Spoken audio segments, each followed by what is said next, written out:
Welcome to the Historical Romance Sampler Podcast, the place for you to find new historical romance books and authors to fan over. I'm award-winning historical romance author Katherine Grant, and each week I'm inviting fellow authors to come on and share a little bit of their work and themselves. They'll read a sample of one of their books, and then I'm going to ask them a bunch of questions. By the end of the episode, you'll have a sense of what they write and who they are. Hopefully, you and I both will have something new to read. So what are we waiting for? Let's get into this week's episode. All right, well, I am super excited to be joined today by award-winning author Bliss Bennett. Bliss writes smart, edgy novels for readers who love history as much as they love romance. Despite being born and bred in New England, Bliss has always been fascinated by the history of that country across the pond, particularly the politically volatile period known as the English Regency. Though she has visited Britain several times, Bliss continues to make her home in New England along with her spouse and an ever-multiplying collection of historical reference books. Bliss, I'm so excited to have you today. Thank you so much. I'm really excited to be here. Writing is such a solitary pursuit in so many ways, and it's fun to get a chance to actually speak with other people who are pursuing it and talk about how we do that. Yes, absolutely. And I'm excited for a history nerd too, because I always love to pick those brains. All right. Well, so what are you reading for us today? Today I am reading an excerpt from a book called Not Quite a Marriage, which you might guess from its title is a marriage and trouble romance. And the excerpt I've chosen to read is a little different from what I've noticed most of the writers on your podcast have chosen to read, because it's not a love scene. It's the prologue, which sets up the premise of the series in which Not Quite a Marriage is the first book. So that series is called The Audacious Ladies of Audley, and it tells the stories of 5 Regency era female cousins who get together during one summer. Their family gets together every summer at their grandparents' estate, Audley Priory, and they all vow to carry on the Audley family tradition by living lives as audacious as those of their proud female forebears. So I love that. What a great premise. All right. This is the prologue. August 1816. Holly, watch where you're stepping. You'll tear the hem of my nightgown. If you just climb a little faster, Sheba, it wouldn't get caught under my feet. It's not me, it's Connie who's the clumsy one. I'm not clumsy. It's just that I can't see. I don't know why I couldn't have a candle too, like Lizzie has. I'm not even the youngest. Ooh, Connie's scared of the dark. I am not. R2, cowardy custard. Philadelphia, make her stop. Philadelphia Fry, all of 15, yet feeling as ancient as a crone, fought back a sigh. For the better part of this past week, she and her older sister Anna had been forced to ride herd over this squabbling jumble of unruly cousins, while their elders visited and entertained during the annual family visit to Audley Priory, their grandparents' Leicestershire estate. Vivacious Anna relished the energy and attention of the 4 younger girls, but Delphi would have far preferred to spend her time alone at the pianoforte or with a book, or even better, with her own daydreams. Which she certainly could have done. No one but Anna would have noticed her absence. But Anna insisted that Delphi should at least try to join in the fun. After all, making oneself likable was only a matter of effort, or so Anna always said. Holly, please stop, Delphi said, struggling to instill at least a modicum of authority into her tone. Such impertinent behavior is not at all ladylike. And besides, you've hurt Connie's feelings. You're not our governess, Philadelphia, Polly retorted, shoving an elbow in Delphi's direction. Stuffy, sloomy, tedious old thing. We don't have to listen to you, Connie jeered, shifting allegiance with the easy perfidy of the young. Although she, unlike Connie, had her own candle, Delphi couldn't see very well in the dark of the staircase. But she wouldn't be at all surprised if both her cousins, despite having reached the advanced age of 13, were sticking out their tongues at her. This time, Delphi didn't hold back her sigh. Shh. From the top of the staircase, Anna raised a finger to her lips. Candlelight glinting off her silver locket lit her with a strange, uncanny glow. Quiet now, or you'll wake the spirits. Delphi shivered at the whispered warning, at her own anticipation, at the cold draft that blew down on them from above. Even in the face of a flock of unruly cousins, Anna could make life sparkle. Their 5 spectral night dresses fluttered in the wake of Anna's white satin ball gown. Alone up in the attics, away from the bustle of the family party, the night seemed ripe with mystical possibility. What did Anna have of her puffed, beribboned sleeve? Over the centuries, Audley Priory had been home to more than its fair share of audacious women, as every Audley cousin well knew. Ethelrith the Fair, who had cited the priory she built to house her religious order next to a hated brother-in-law's estate to serve as a constant rebuke for that lord's marriage and murder of her beloved elder sister. Euphemia of Wirral, prioress during the 12th century, who had somehow managed to increase the number of the Lord's handmaidens devoted to her order from 28 to 80 during the worst years of the Black Death.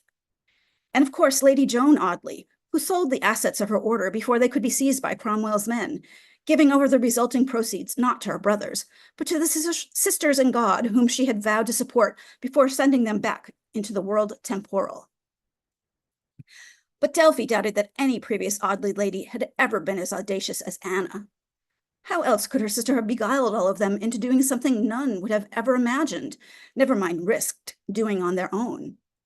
Who else but Anna would they have followed up the creaking staircase to the priory's rarely visited attics, especially when the clock in the front hall was on the verge of chiming midnight?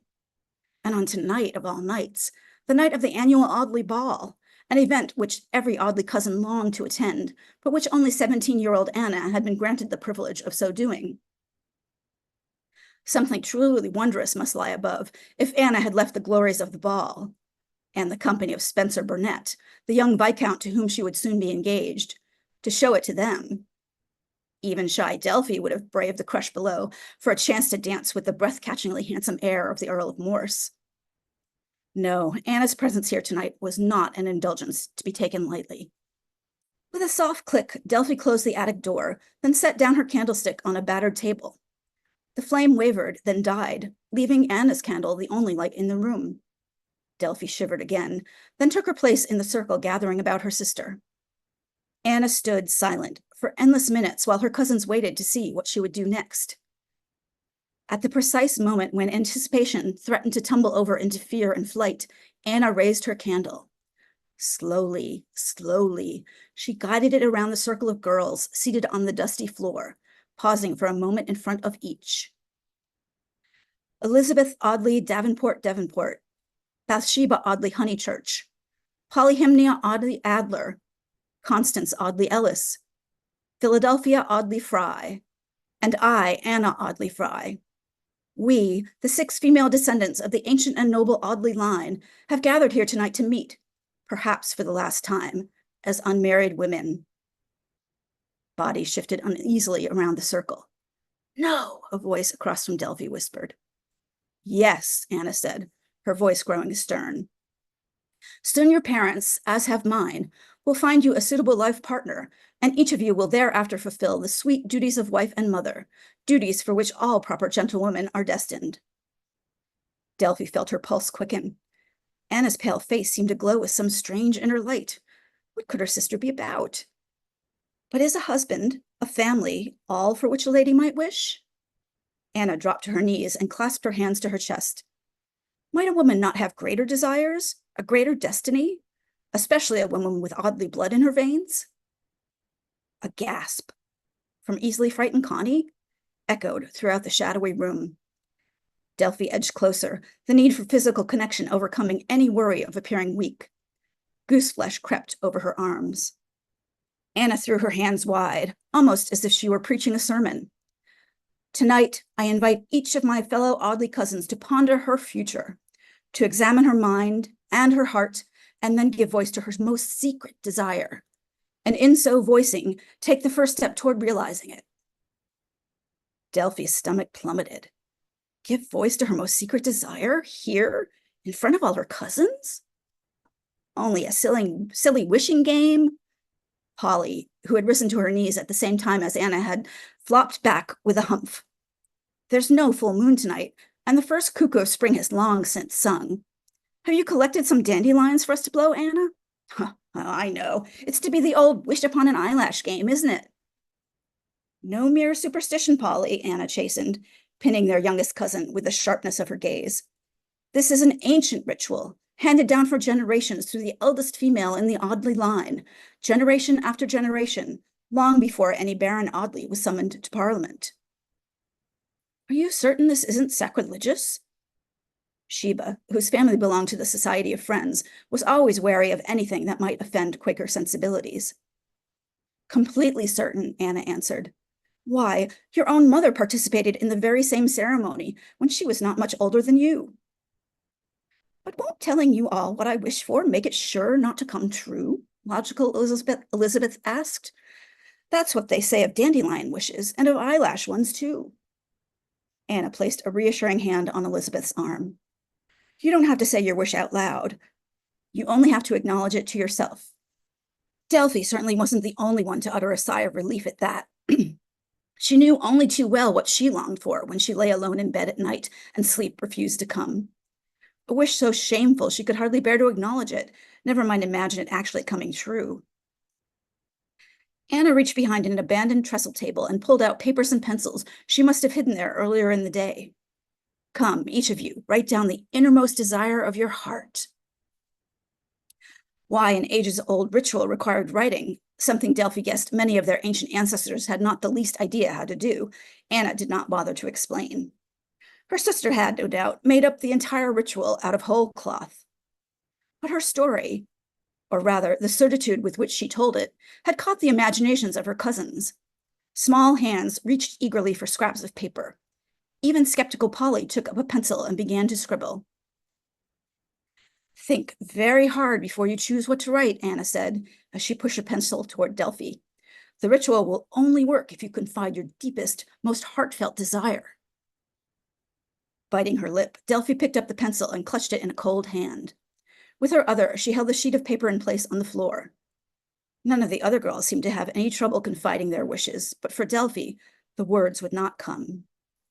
When you're done, fold your paper so that you can no longer see the writing, Anna said, after a long moment filled with only the scratching of pencils. Delphi's breath caught in her throat. Could she pretend she had already finished?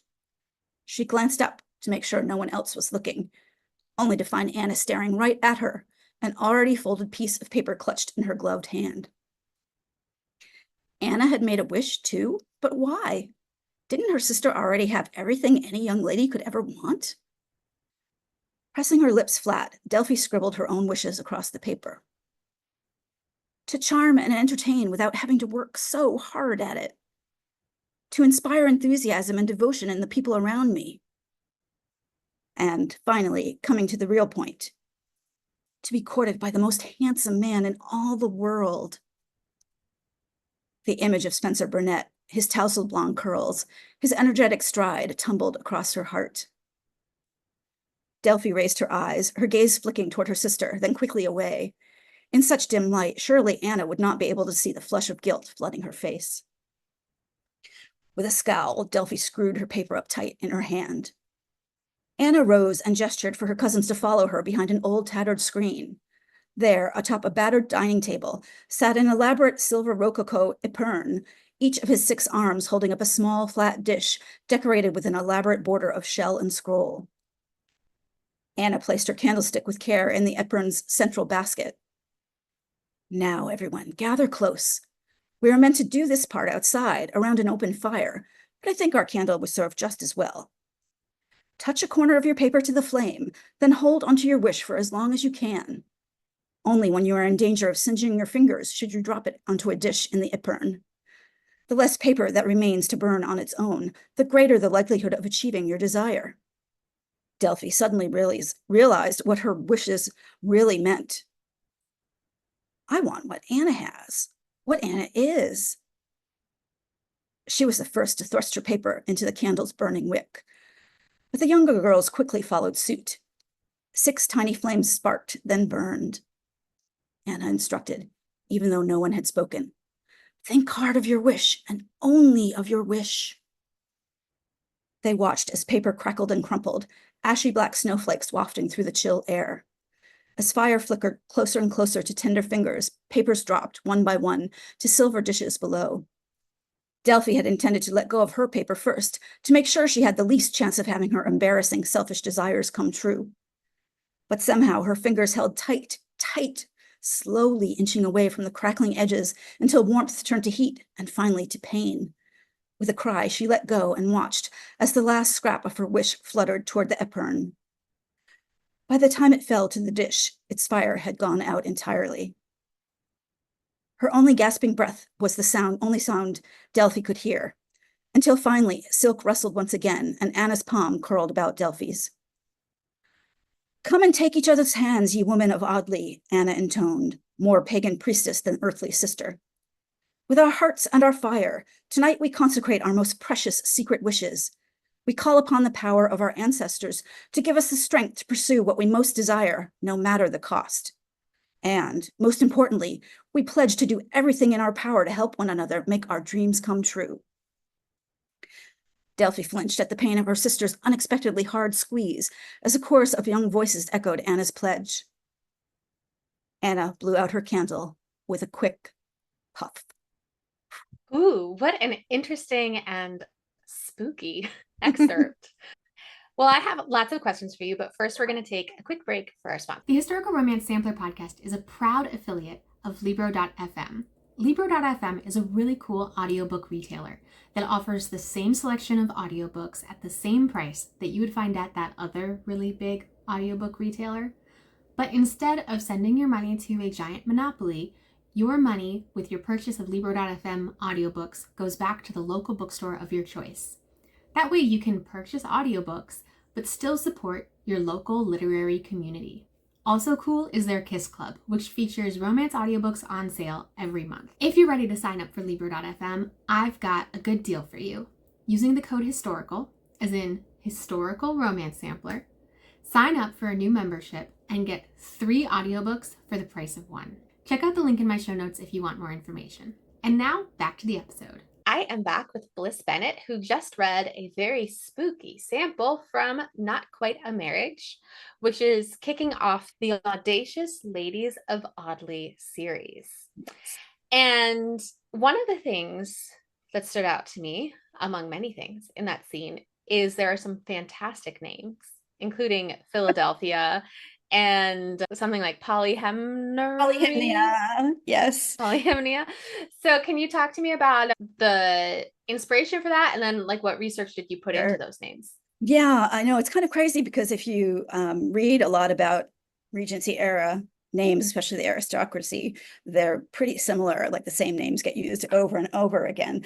But so when Not Quite a Marriage was published, someone on one of the discussion boards at All About Romance actually said, "Oh, I hate this people using contemporary names in historical romance." And I had to say, but wait a minute, I used Debrett's to look up names to find actual historical names that were used in the period. And Philadelphia was a name that appears 4 times, I think, in Debrett's. So, oh, wow.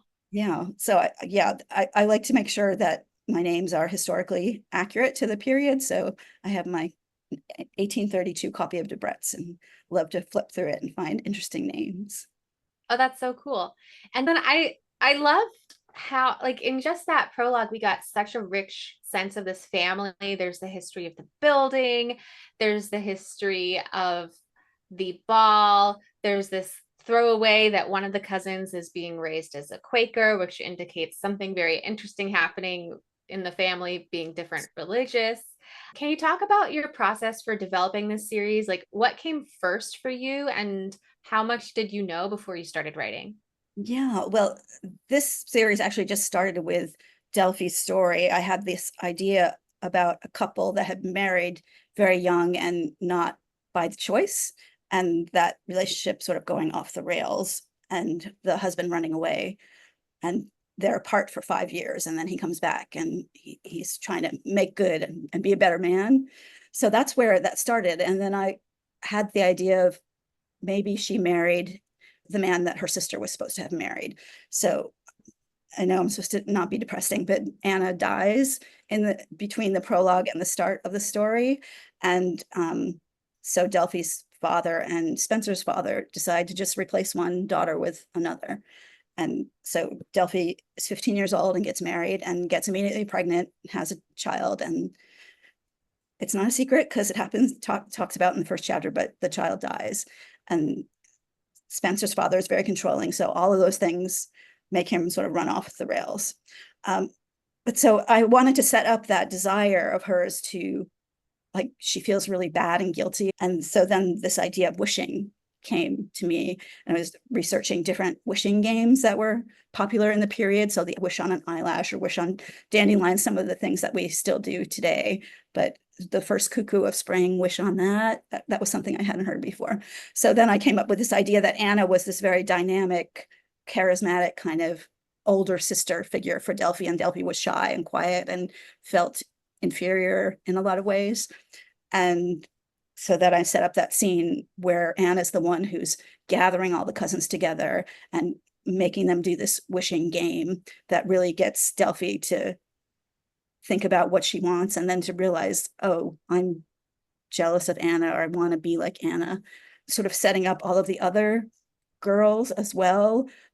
You don't get what their wishes are, but in every book, there's a prologue that sort of repeats this scene, but from each character's point of view.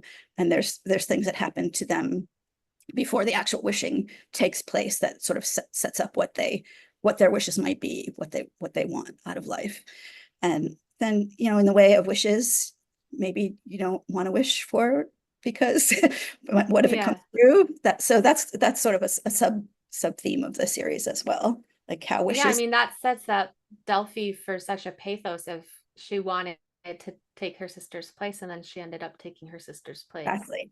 In a terrible way. In a very terrible way. And then it certainly does not work out, at least for the first part of her marriage to Spencer. Yeah. Yeah, so you can tell I go for the angst rather than the humor. Well, and also it seems, very clearly centered and grounded in history. And so I'm curious, I think this is something we all have to figure out how to walk for ourselves. Like, how do you think about the line between something that's historically accurate or even historically grounded, like A Lot of People Died, versus something that's entertaining and escapist for the modern reader?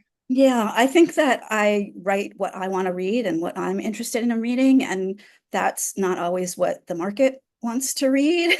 Because I feel like right now historical is very light and very in the corner of humor and lightness and fun, and I like to read that, but I really prefer angsty stuff.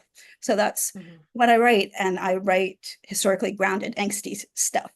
And so I think that my books sort of dance on the line between historical romance and historical fiction, because I really, really, really love the research. My spouse says, I think you just write so you can do research. I know all these cool things about, so I have to find, like, what building could Audley Priory be modeled after, and what county in England should it be set in, and what kind of things are happening in that county in 1816 when this scene takes place, and then the actual novel starts in 1824. So what's going on then?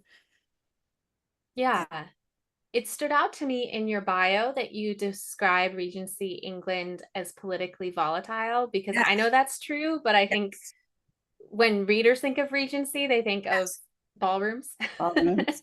I mean, the whole term wallpaper romance comes, I think, from that idea that a lot of readers want to read about the pretty things of the period, but it was a really ugly period in a lot of ways, and a period of great change politically and socially.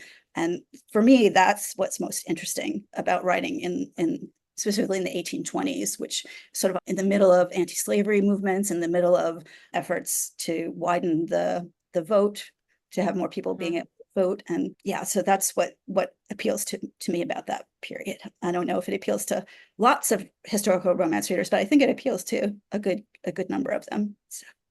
I think readers are interested when they are invited into the conversation. Yes. And sometimes it's not what you're looking for in a book if you're really just looking for something frothy and fun. But I think even then you can get a lot of this in there. And it also, we're living through a time that's got a lot of upheaval. And huge so upheavals, I always say there's a lot of resonances. Yes, I agree completely. Yeah.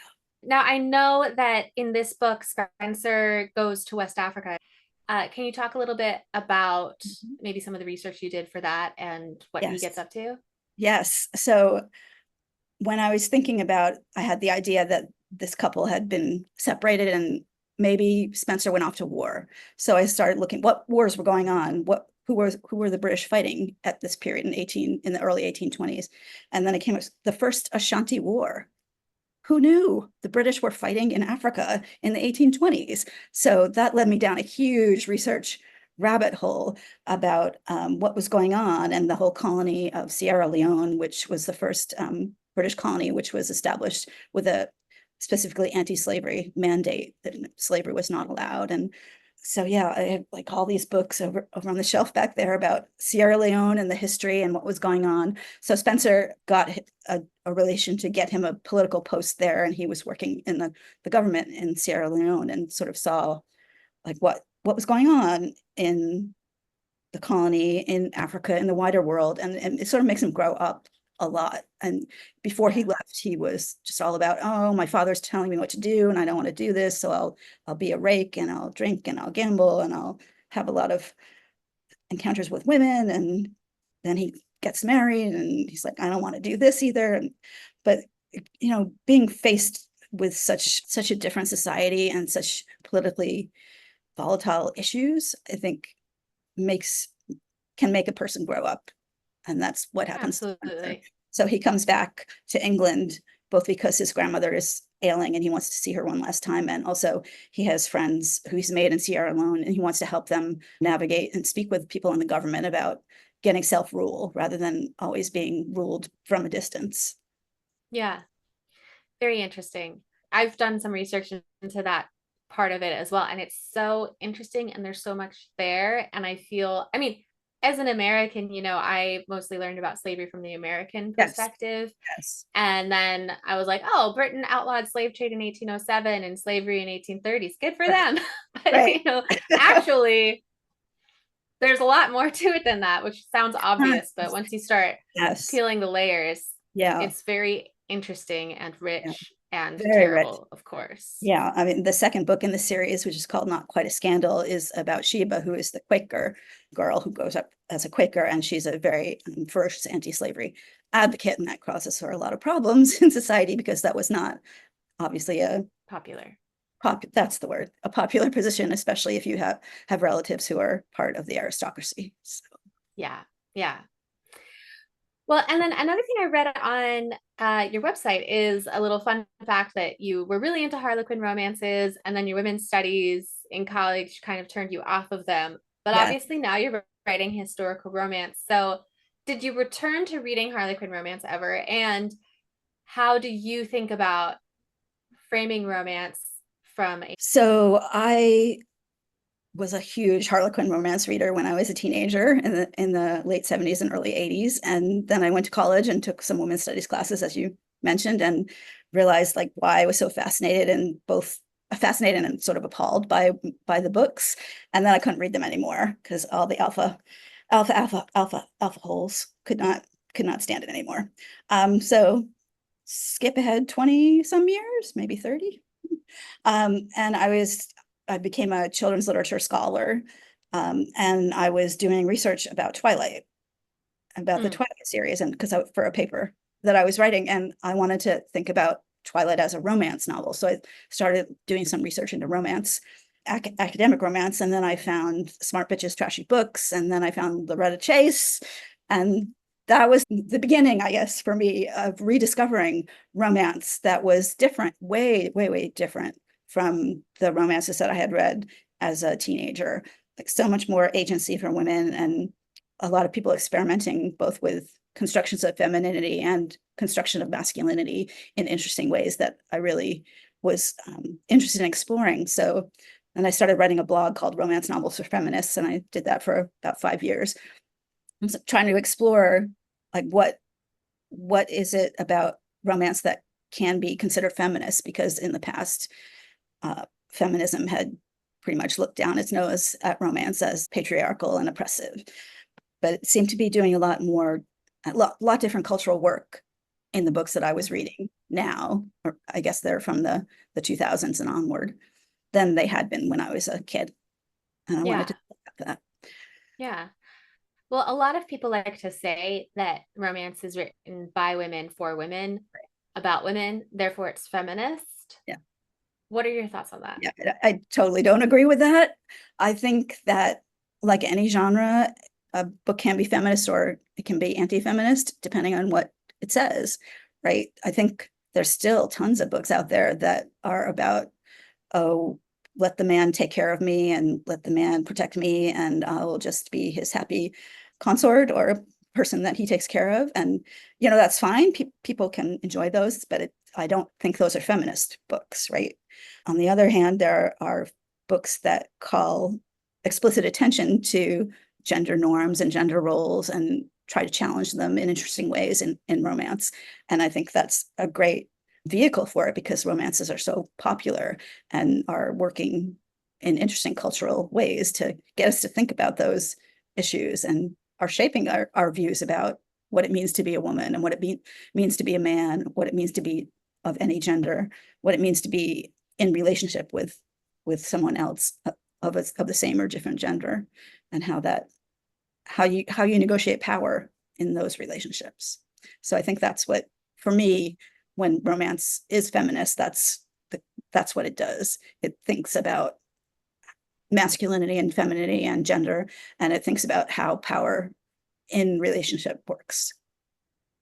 Yeah, I think that I agree. Like, it needs to be in some way considering what is the gender that the character is given, what is their relationship to that, and usually kind of problematizing that. I think I write a lot of cinnamon roll heroes in part because they are not accepting the specific masculine role that they have been given. Yeah. And so, yeah, I find that to be an essential part of, is this a feminist work? Is it asking, what does it mean to be a gender? Yeah. And, yeah. and I think what does that mean for the power? Yeah. A lot of the earliest feminist romance was focused on femininity, but I think the more interesting work today is happening in, as you said, with men, and what does it mean to be a man in our society, or through the lens of our historical books. What does it mean to be a man, and how can that be a positive thing rather than an asshole thing? Oops, sorry. Right. I swear. Well, yeah, and if there is an alpha hole, I would like to see the character go through an understanding of why is he this way, and what does he want to continue to be. Right. Yeah. Well, we could talk about that for a long time, but we don't have enough time. I feel like we could talk for hours and days about a lot of issues. Yeah. Now it is time for our game, Love It or Leave. So, Bliss, love it or leave it. Protagonists meet in the first 10% of the book. Okay. I think for both reader and writer, yes, I want them to meet early. If it's a romance, I want to see the two or more characters who are going to become important to each other. And I don't want to spend a lot of time waiting for that to happen. All right. Love it or leave it, dual point of view narration. Yeah. Love it. Because my Harlequin reading back when I was a kid, it was mostly single point of view and from the female's perspective. I don't know if you've read a lot of or any Harlequins early, but I haven't. They're mostly single point of view from the female perspective. And that's partially because the man is a mystery. And that's where a lot of the tension and energy comes from in those books. Like, is he really an asshole? Is he really as awful as he's acting? Or does he really love me? And since you're not in his head, you don't know that. So I think for me, it's really important to get inside both characters' heads so I don't have that worry. And yeah, that he actually is an asshole. Right. So like, I want to know if he's acting like a jerk. As you said, I want to know what the reasons are. And if you're in their heads, you can see that. Yeah. Okay. Love it or leave it. Third person past tense narration.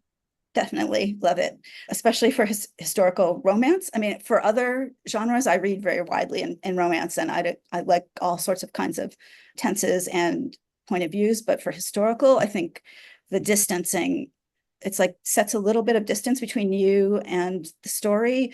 And that, I think that's important when you're reading history, because it's not taking place now, it's taking place in the past. And I want people to feel that sort of gap between then and now, and think about like what's different between today and then, and what's the same. So yeah. Yes. Love it or leave it, always end with an epilogue. Yeah, no, leave it. My books, as someone said, prolix. I write long. My books tend to be long. So by the time I get to the end, I want it to be the end. I like prologues, but no epilogues. All right. Love it or leave it. Share research in your author's note. Oh, yes. Academics love, cite your sources for sure. So I always have author's notes. And then on my website, I have bibliographies for each of my books. I think probably I'm the only person who looks at them, but you never know. You might be wanting to know what I looked at up for Sierra Leone, and it's on my website. If you're curious, you can find it. Yeah. Yeah. I probably, I will, because I am interested. Awesome. Okay. Are there any other romance rules I didn't ask about that you like to play with? I think I just like to do different things rather than write the same thing, which I don't have a problem with people who write the same thing over and over again, because that's really comforting for a lot of people. And when I was a kid, I loved Nancy Drew, and it's like the same thing over and over and over again. And that's a really important feeling to be able to give to people. But for me, I like to write different stories and different characters. Like all my characters are very different from one another. Delphi is shy. Sheba, who is the character in the next book, who is the Quaker, she's very outspoken and strong opinions. And yeah, so I think difference rather than the same is what I like. Yeah, I can relate to that. What we need as a reader is so different than what our artistic souls need to do, So as writers, we've got to follow our muses. Right. Well, this has been lovely. And like I said, I feel like we could talk for Yes. so long about so many things, but we do have to wrap up. Where can our listeners find you and your books? Yes, so I publish wide, so you can find my books, my ebooks on any online retailer, and you can get print books through Amazon or Ingram. And you can find me on my website at Bliss Bennett, Bennet, 1t.com. And I have social media accounts, Instagram and Facebook and Blue Sky, but I have to admit I'm not a big social media person. I have real issues about the ethics of a lot of the people who run those companies, and I'm shy and introverted, although you might not know that from the way I'm blabbing around. But yeah, so if you want to get in touch with me, come to my website, and I'd love to talk. Yeah. Well, thank you so much. I've really appreciated this. Thank you. I really enjoyed it. As I said, it's so great to talk to other people who are thinking about and excited about some of the same issues that I am. Yeah. Yay. All right. Thanks, Katherine. That's it for this week. Check out the show notes where I put links for my guests, myself, and the podcast. Until next week, happy reading.